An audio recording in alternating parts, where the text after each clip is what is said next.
2024년도 마지막 달 12월 첫 주일로 우리가 이렇게 하나님 앞에 모였습니다. 지난 한 해 어려웠지만 여러분이 열심히 일하시고 또 기도하시면서 믿음으로 살려고 애쓰시고 그렇게 지내오신 것을 믿습니다. 또 우리 교회는 먼 데서 오시는 분들도 많은데 먼 길을 그동안 한 주도 빠짐없이 이렇게 지난 1년간을 댕기시고 또 매주 식사를 하시고 또 교회를 청소하고 관리하고 이런 분들에게도 참으로 감사를 드립니다. 특별히 예배를 위해서 매주 이렇게 기도로 준비하시고 또 예배가 하나님께 연락되는 하나님이 기뻐하시는 예배가 되기 위하여 글로리 찬양으로 하나님 앞에 열심으로 드려주신 여러 우리 성도님들, 집사님들에게 진심으로 감사하는 마음이 있습니다. 특별히 부족한 종을 위해서 지난 1년간도 기도해 주시고 참으로 감사합니다. 우리 교회는 작은 교회지만 모든 성도들이 각자의 일을 맡아서 말없이 열심히 하는 그런 교회입니다. 누가 이리저리 하지 않아도 다 자기의 맡은 본분을 찾아서 열심히 일하셔서 지난 1년 동안 교회가 평안하고 또 은혜롭고 여전히 우리는 이 자리에 앉아서 이렇게 예배 드릴 수 있음을 주님께 감사하고 여러분께 감사의 말을 드립니다. 이 교회의 모든 범사는 주님이 계획하시고 인도하시고 또 따라서 축복하시고 인도하시는 것을 믿습니다. 저는 오늘 이 마지막 한 달을 하나님 앞에서 보내면서 지난 1년을 돌아보고 부족한 부분을 찾아서 하나님 앞에 다시 엎드리고 또 모자랐던 부분도 찾아서 채우고 또 세상적으로 또 인간적으로 거부했던 모든 생각들도 하나님 앞에 바꿔서 이 한 해가 하나님 앞에서 아주 온전히 깨끗하게 마무리될 수 있는 그런 12월 달로 삼으셨으면 좋겠습니다. 아멘도 안 하시고 아멘. 네. 지난 1년을 이렇게 돌아보면서 내가 지나온 지난 11달 동안에 나는 하나님 앞에서 무엇을 심어놓고 지나왔나 한번 생각해 볼 수 있는 시간. 난 무엇을 심어놓고 왔나? 또 어떤 충성된 일을 하고 지나왔나? 정말 나는 주의 말씀대로 내 본분을 찾아서 열심히 하고 왔나? 부족한 것은 없었는가? 또 돌아보는 시간. 또 혹시나 내가 죄를 짓고 그냥 덮어놓고 여기까지 오지는 않았는가? 생각해 볼 수 있는 그런 시간이 되면 참 좋겠습니다. 우리는 주님의 말씀에 심은 대로 거둔다 하였습니다. 내가 무엇을 심었던지 내 인생 삶에서 그대로 결실이 되어질 겁니다. 그러니까 2024년도를 한 해를 돌아보면서 부족한 것은 채우고 잘못된 것은 돌이키고 또 더 열심히 해야 될 일은 또 하나님의 기도해서 힘을 얻으시고 그렇게 해서 정말 우리가 다가오는 2025년도를 복되게 출발하고 복된 한 해가 될 수 있는 그런 기회를 만드는 그런 12월 달이 되었으면 좋겠습니다.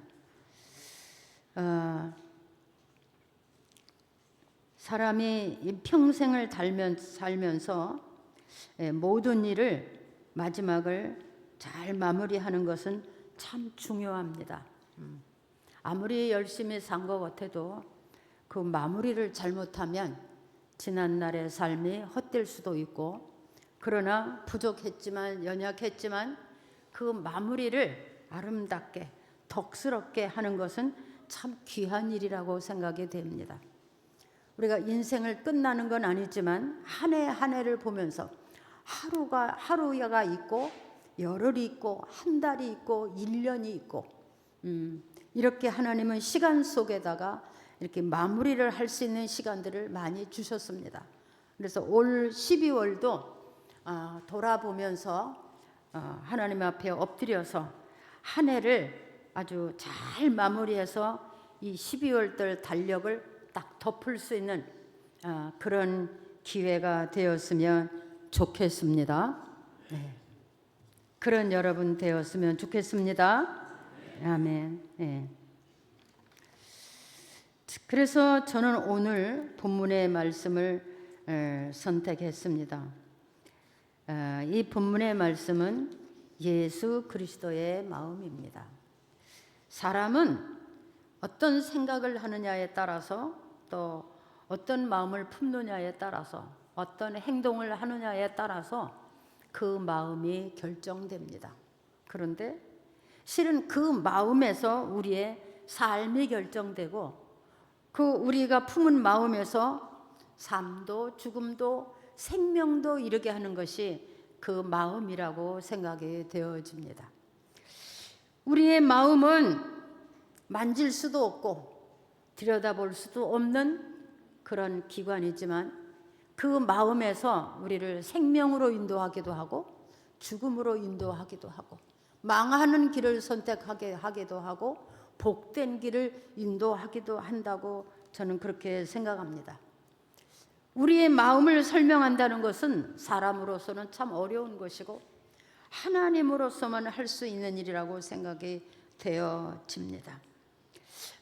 제가 이 설교를 준비하면서 사람의 마음을 이렇게 연구하고 또 책을 보고 이렇게 하다 보니까 사람이 마음이 80여 가지에서 120가지로 나눠지더라고요. 깜짝 놀랐어요. 와, 보이지도 않는, 잡을 수도 없는 기관인데 이렇게 많은 것을 품을 수 있는 것이 사람의 마음이구나. 깜짝 놀랐어요. 그래서 성경은 우리에게 말하기를 내 마음을 지키라 이렇게 말했습니다. 내 마음에서 생명이 난다. 잠언의 말씀입니다.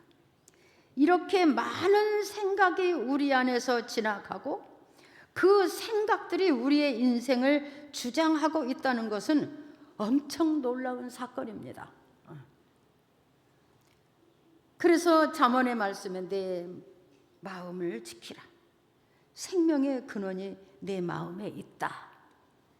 여러분, 제가 지금까지 이렇게 목회를 하면서 한 성경을 가지고 한 하나님을 믿지만 우리의 마음은 참 천차만별이구나 이런 것을 보게 되었고요.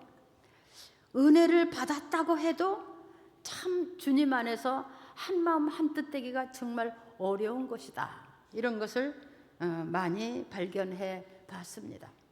은혜를 받고 성령 충만을 하고 예수님을 안다고 나는 구원받은 사람이라고 할지라도 그 마음이 시시때때로 이렇게 갈라지는 것을 볼 수가 있었습니다. 여러분, 그래서 우리의 마음을 지켜야 됩니다. 우리의 마음은 정말 중요합니다. 우리의 마음은 내가 지킬 수가 없습니다. 내가 주장할 수가 없습니다. 우리의 마음을 지키시는 이가 있으니 그분이 바로 예수 그리스도시고, 그 예수 그리스도의 마음을 보면서 우리는 하나님의 사람으로서 이 마음을 품으라 하신 예수 그리스도의 마음이 저와 여러분에게 있어지기를 축복합니다. 예. 성경에 보니까 그 많은 마음들 중에 하나님이 미워하는 마음이 있었어요. 그 하나님이 미워하는 마음이 어떤 마음이냐 하면 교만한 마음이었어요. 대표로 제가 얘기하는 겁니다.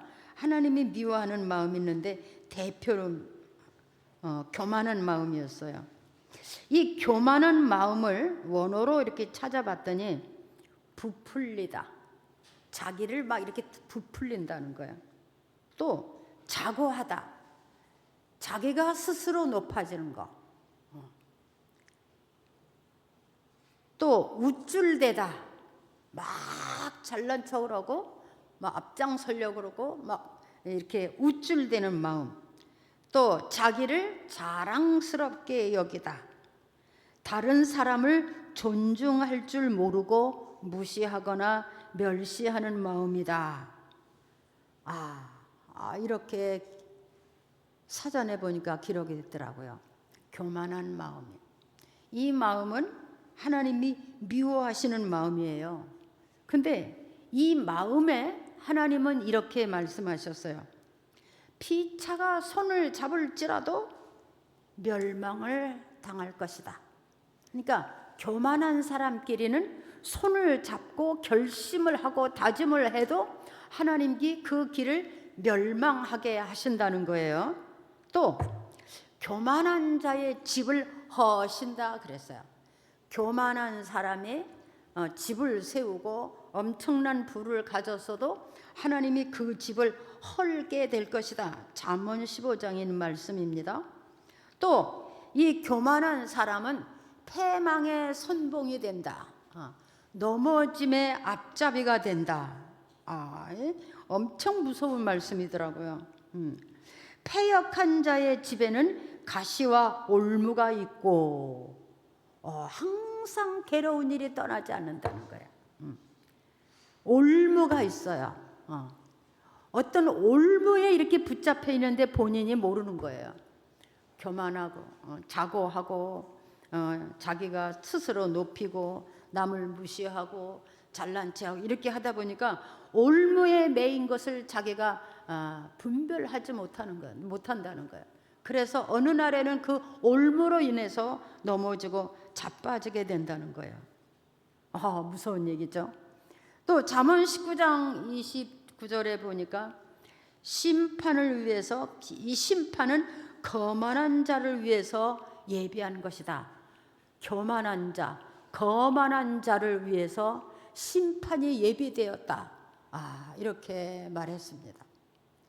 그래서 항상 그냥 교만한 사람 이렇게 우리가 생각을 했지만 설교를 준비하면서 성경을 찾아서 이렇게 봤더니 참 이게 위태한 사람이더라고요.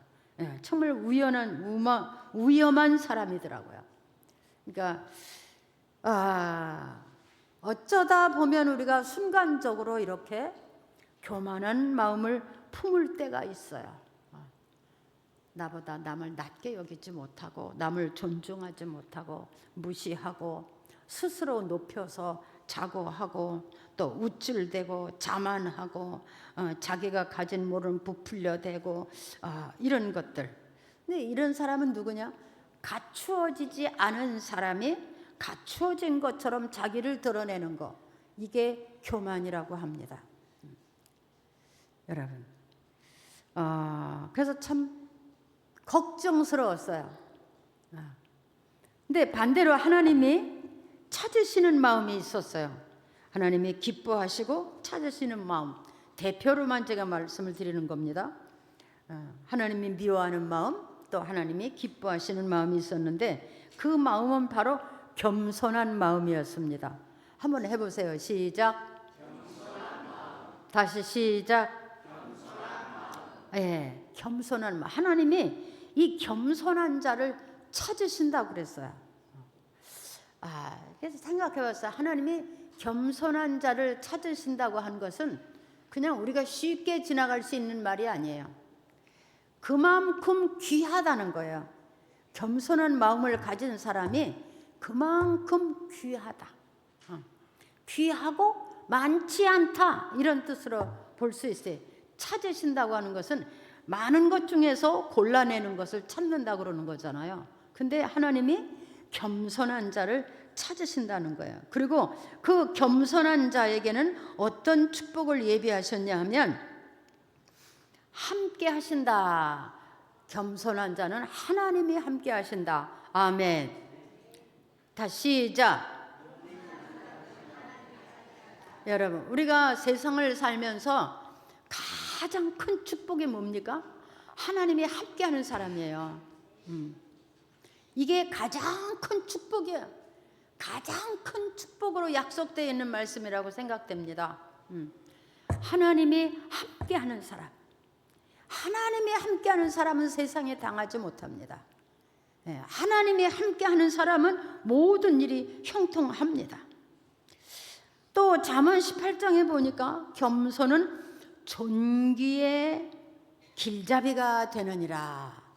겸손한 사람은 존귀한 길로 들어가겐 길잡이가 된다는 거야. 존귀하게 돼. 존귀케 된다. 제가 이 말씀을 보면서 야곱의 아들 요셉에 대해서 생각을 했어요. 그는 아주 애굽에 천박한 사람으로 들어갔어요. 노예로 천박한 사람으로 들어갔는데, 그가 애굽에 들어갔지만 거기서 하나님을 찾는 이도 없고 말씀을 들을 때도 없고 가르쳐주는 사람도 없었지만, 그는 스스로 자기 믿음을 지키고 겸손하게 노예지만 주인을 섬기고 주어진 일에 충성을 하고 온전히 복종하는 그런 자세로 살았더니 하나님이 존귀한 길을 그에게 열어주셨어요. 그렇죠? 그래서 애굽의 총리가 되고 모든 백성이 그 이름을 존귀케 여기는 그런 사람이 되는 일이 있었어요. 여러분, 그래서 이 겸손은 어려운 것이지만 참으로 귀한 것이라고 생각이 됩니다. 이 두 가지 말씀만 봐도 이 겸손한 자는 하나님이 책임지고 보증하는 이런 일을 알 수가 있었습니다. 또 잠언 22장 4절에 보니까 겸손과 여호와를 경외함의 보상은 재물과 영광과 생명이로다. 아멘. 겸손하고 여호와를 경외하는 사람에게 보상을 주는데 뭘 주냐? 재물과 영광과 생명을 주신다는 것. 재물도 주시고 영광도 주시고 생명, 영원한 생명도 주신다는 거예요. 이 겸손은 이렇게 귀한 것이에요. 그런데 여러분, 그럼 겸손이 어떤 뜻을 가지고 있느냐, 이렇게 또 찾아봤더니 겸손은 다 갖춰진 사람이지만 그 갖춰진 것을 드러내지 않고 스스로 낮아지고 또 다른 사람을 존귀하게 여기고 인정해주고 나보다 낮게 여겨주고, 또 이 겸손한 자의 마음에는 긍휼이 있어서 연약한 자를 불쌍히 여기고, 또 이 겸손한 자에게는 사랑이 충만해서 자기를 내어주며 자기 생명까지도 드릴 수 있는 사람이 바로 겸손한 사람이라는 거예요. 겸손한, 한번 해볼래요? 겸손한 사람. 겸손한 마음. 겸손한 사람은 자기를 내려놓고 다른 사람을 나보다 낮게 여기고 존중하고 불쌍히 여기고 생명의 길로 인도해주고 끌어주고 자기를 희생할 수 있는 이런 사람. 이런 사람은요, 모든 것이 갖춰졌지만 그 갖춰진 것을 내놓고 드러내고 자랑하는 것이 아니라, 이 갖춰진 사람에게는 사람들을 긍휼히 여길 수 있는 마음, 사랑하는 마음, 그들을 도와주고자 하는 마음, 그들을 바로 이끌어서 생명의 길로 인도하는 그런 마음을 갖게 된다는 거예요. 그래서 저는 그렇게 생각합니다. 겸손한 사람에게는 모든 것을 똑바로 바라볼 수 있는 분별력도 있고, 겸손한 사람에게는 어떤 일을 만나든지 일을 이렇게 처리해야 되겠구나 하는 지혜도 지식도 있고, 겸손한 사람에게는 모든 사물을 판단할 수 있는 지혜가 있는 것이다, 이렇게 생각을 했습니다. 여러분, 저는 오늘 이렇게 두 마음을 얘기했습니다. 이건 대표적인 마음이야. 하나님이 미워하는 마음, 하나님이 기뻐하는, 찾으시는 마음. 자, 여러분, 오늘은 본문의 말씀에서 이 마음을 품어라, 우리가 품어야 될 마음이 있다 했습니다. 우리가 품어야 될 마음, 예수님의 사람들이 품어야 될 마음, 그 마음이 바로 뭐냐면 예수 그리스도의 마음입니다. 다 같이 한번 해보세요. 시작. 다 같이 시작. 여러분, 예수 그리스도의 마음에 품어지는 여러분 되어지기를 축복합니다. 자, 어려운 겁니다. 어떻게 예수님의 마음을 품을 수가 있겠습니까? 그러나 우리가 노력하면, 애쓰고 힘쓰면 예수님의 마음, 겸손한 마음을 품을 수도 있을 것이라고 믿습니다. 예수 그리스도의 마음, 이 마음을 품어라. 이 마음이 바로 뭐냐면 하나님이 원하는 마음이에요. 하나님이 원하는 마음. 하나님이 이 세상 가운데서 예수의 사람들을 통해서, 예수를 믿고 구원받은 사람들을 통해서 원하는 마음이 예수 그리스도의 마음을 갖는 것입니다. 다시 한번 시작. 다시 힘있게 시작. 네, 예수 그리스도의 마음. 네. 예수 그리스도의 마음, 참으로 귀한 마음이죠. 그런데 보면 이 예수 그리스도의 마음을 품은 사람들이 사실 성경에 많이 있었어요. 이 세대 중에도 예수 그리스도의 마음을 품은 사람들이 많이 있었어요.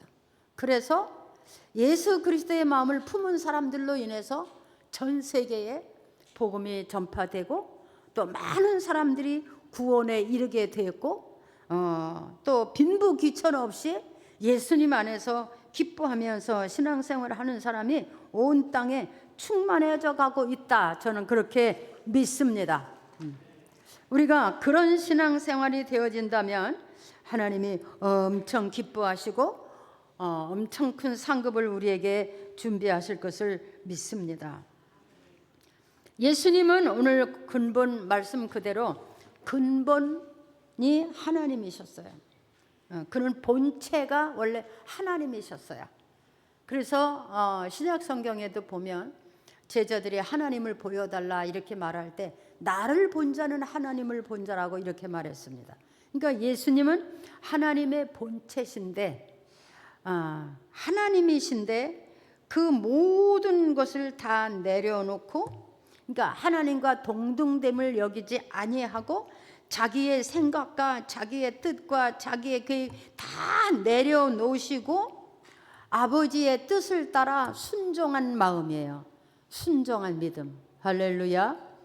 그래서 우리의 마음이, 우리가 이제 사람이기 때문에, 세상에 살기 때문에 우리도 내 생각이 있고 내 방법이 있고 내 뜻이 있을 수 있어요.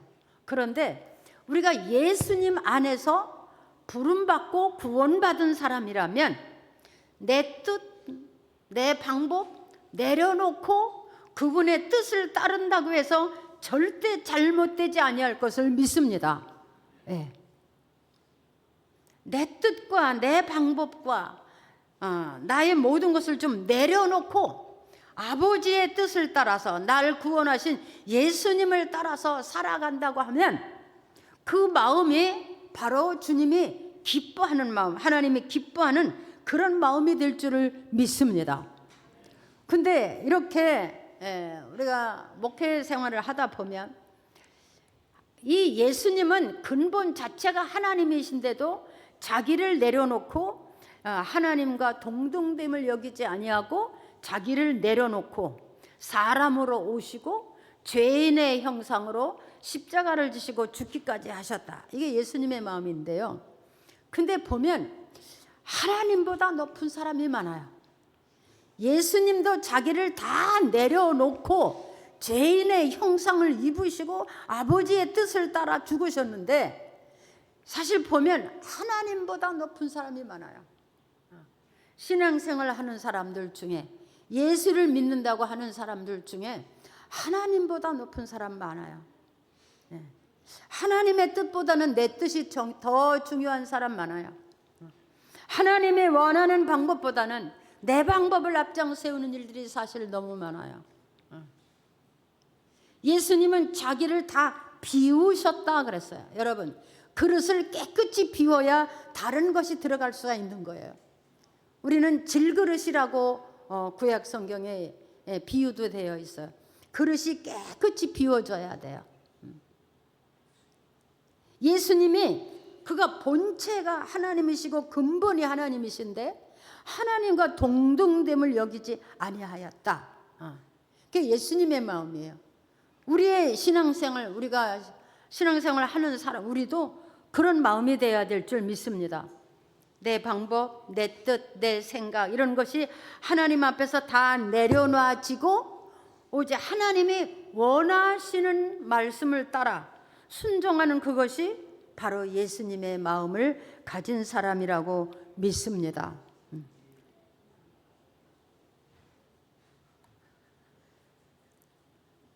오늘날 우리가 하나님의 사람이고 구원받은 사람이지만 하나님의 역사가 있고 살아계신 흔적이 있고 기적이 있는 그런 삶이 오늘날 많이 볼 수가 없잖아요. 왜 그럴까요? 잘 믿는 것 같은데 실상은 우리가 하나님보다 내 생각을, 내 방법을, 하나님보다 내 뜻을, 하나님보다 내가 원하는 일을 앞장 세울 때가 많이 있기 때문이다. 저는 그렇게 생각합니다. 내가 수모를 당할지라도, 멸시를 당할지라도 그 내 안에서 오직 아버지의 뜻이 이루어지기를 원하는 그런 마음, 그런 마음이 여러분에게 있었으면 좋겠습니다. 예. 그게 하나님, 예수님의 마음이에요. 예수님께서 죄인이 받는 형벌을 받으셨잖아요. 그는 하나님이신데 가장 거룩하고 죄가 없으신데도 불구하고 그는 죄인으로서 고통을 당하고 십자가에 달려서 죄의 대가, 사망, 그런 형벌을 받으셨잖아요. 우리가 세상을 살면 잠시 잠깐 이렇게 누명도 쓰고 잠시 잠깐 모함도 받을 수가 있고 잠시 잠깐 멸시도 받을 수가 있습니다. 왜? 세상이 그렇잖아요. 정의로운 사람들이 멸시를 받고 천대를 받을 수도 있는 사회입니다. 그렇지만 내가 고난을 받고 내가 좀 멸시를 받고 내가 좀 손해를 보더라도 그런 일들을 통해서 주님의 뜻이 이 땅에서 이루어질 수 있다면 그것도 우리는 순종할 수 있는 믿음, 중요하다고 생각이 되어집니다. 예수님께서 그렇게 십자가에 달리셨기 때문에 여러분, 이거는 인간적으로 생각도 엄청난 수치예요. 그렇게 인생을 위해서 세상에 오신 주님을, 인생을 위해서 오신 주님을 그 인생들이 그를 붙들어서 벗기고 매를 치고 침을 뱉고 멸시를 하고 십자가에 달아놓고 야유를 하고 엄청난 일입니다. 생각만 해도 우리 몸이 아플 만큼 그렇게 엄청난 일입니다. 그러나 예수님은 아무 반항하지 않으셨어요. 왜? 내가 이렇게 감으로 인하여 이 땅에 억천만의 사람들을 구원할 수 있다는 그 예수님의 마음이었어요. 우리 신앙생활 잘한다고 생각이 되죠. 저도 목사로서 내가 잘하고 있다고 생각될 때도 많아요. 때론 잘못했다고 이렇게 생각할 때도 있죠. 그러나 예수님의 마음을 품었느냐고 물어보면 부끄러울 때도 있습니다. 여러분, 오늘 우리는 한번 생각해 보는 거예요. 제가 왜 이 말씀을 선택했냐면 우리 12월을 좀 잘 보내자. 세상 사람들은 뭐 연말연시돼서 먹고 마시고 뭐 춤추고 음란하고 별짓 다 하지만 우리는 그렇게 살면 안 돼요.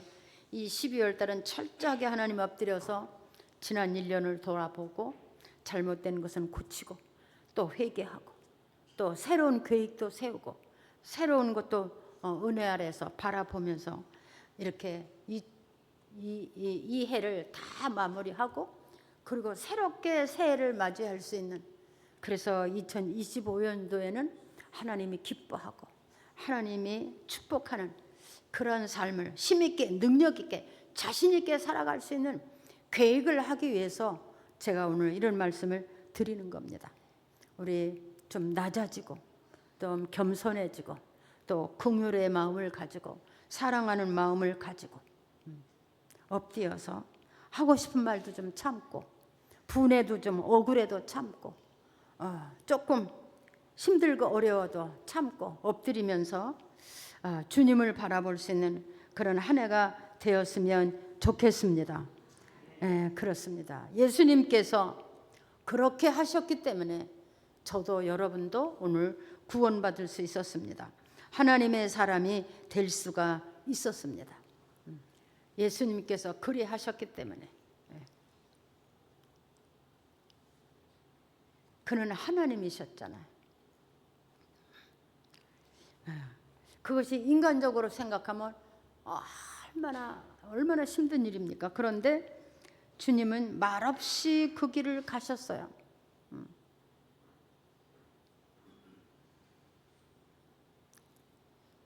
우리가 찬송하잖아요. 주님 가신 길, 십자가의 길. 찬송을 하는데 실제적으로 우리가 주님 가신 길을 우리가 체험하지는 못하고 있는 것 같아요. 우리의 삶에. 여러분, 인내하면서 내려놓으면서 오직 주님 바라보면서 그렇게 또 한 해를 시작할 수 있는 준비의 기간이 되었으면 좋겠습니다. 그래서 저는 예수님의 마음은 더 큰 일을 위해서 다시 다잡아지는 마음. 예수님께서 이 십자가를 지기 위해서 겟세마네 동산에서 땀이 피가 되는 기도를 하셨잖아요. 땀이 피가 되는 기도를 하셨기 때문에 십자가를 지실 수 있었던 거예요. 여러분, 우리도 이렇게 한 해를 마감하면서 참으로 땀을 흘리고 눈물을 쏟으면서 통회하면서 이 한 달을 기도하면서 우리에게 다가오는 모든 일을 우리가 믿음으로 승리할 수 있도록 이길 수 있도록 이렇게 마무리되어지는 그런 한 해가 되었으면 좋겠습니다. 아멘. 자, 보십시오. 그랬더니 하나님께서 예수 그리스도를 지극히 높여서 모든 이름 위에 뛰어난 이름을 주시고 하늘에 있는 자들, 땅에 있는 자들, 땅 아래에 있는 모든 무릎이 그 예수님 앞에 꿇려지게 하시고 모든 이름으로 예수 그리스도를 주라 시인하게 하셨으며 하나님 아버지께 영광을 돌리게 하셨느니라 그랬어요. 이런 상급입니다. 우리가 이렇게 살면, 이렇게 예수님의 마음을 가지고 살면, 다 내려놓으면 내가 힘들 것 같지만 내려놓는 것이 사는 길입니다. 억울하고 힘든 것 같지만 복종하는 것이 사는 길입니다. 수모를 당하고 멸시를 당하고 할 말을 다 못하는 것 같지만 그것이 하나님의 사람들의 삶입니다. 그랬더니 하나님이 이렇게 예수님의 이름을 지극히 높여서 그 이스라엘 땅에 한 사람으로 오신 예수님이 불과 3년의 생애를 마치고 십자가 위에서 돌아가셨지만 온 천하가 지금 그 예수님 앞에 찬양을 드리고 무릎을 꿇고 기도하고 할렐루야. 그렇습니다. 우리도 인생을 이렇게 예수님의 마음을 품고 살아갈 때에 하나님이 우리에게 준비된 축복이 있는 줄 믿습니다. 그렇습니다. 온 천하가 예수님 앞에 무릎을 꿇고 그의 이름을 부르고 그의 이름을 찬양하고 그 앞에 모든 죄를 고백하고 우리가 구원받은 하나님의 사람으로 생명을 얻는 역사를 일어나게 하셨습니다. 그렇습니다. 겸손은 이렇게 예수 그리스도의 마음은 천하를 변화시킬 수 있는 겁니다. 예수 그리스도의 마음을 품은 한 사람이 가정을 변화시키고 자녀를 변화시키고 교회를 변화시키고 세상을 변화시킬 줄 믿습니다. 여러분, 오늘 우리는 이 마음을 품고 다시 한번 하나님 앞에 엎드려서 하나님으로부터 주시는 상급을 받고 여러분의 인생이, 우리의 인생이, 또 우리의 교회가 하나님 앞에 기쁨이 되는 그런 교회 되었으면 좋겠습니다.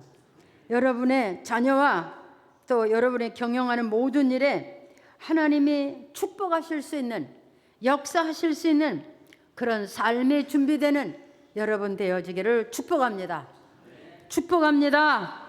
아멘. 겸손한 마음은 큰 일을 하기 위한 힘을 모으는 것입니다. 예수 그리스도의 마음은 큰 역사를 일으키기 위하여 내가 내려앉는 것입니다. 무릎을 꿇는 것입니다. 그럴 때 하나님의 역사를 볼 수가 있고 살아계신 하나님을 만날 수가 있습니다. 여러분, 오늘 우리 안에 이 마음을 품어 우리의 삶이 이제는 좀 더 하나님 가까이서 주와 동행하며 함께하는 삶이 여러분에게 있어지기를 주님의 이름으로 축복합니다. 기도하겠습니다. 하나님 아버지, 은혜를 감사합니다. 지난 1년 은혜 아래 살았지만 하나님, 이 해를 마감하면서 다시 한번 우리의 삶을 돌아보며 하나님 앞에 엎드리기를 원합니다. 성령께서 우리 한 사람 한 사람을 다스려 주시고 인도해 주셔서 우리의 삶이 예수님의 사람으로, 구원받는 사람으로, 하나님께 영광 돌리는 사람으로 살게 하여 주옵소서. 세상을 이기고 승리할 수 있는 종들의 삶이 되게 하여 주옵소서. 예수님의 이름으로 기도하옵나이다. 아멘. 다 같이 일어나셔서 433장을 찬송하시고 예배 마치겠습니다.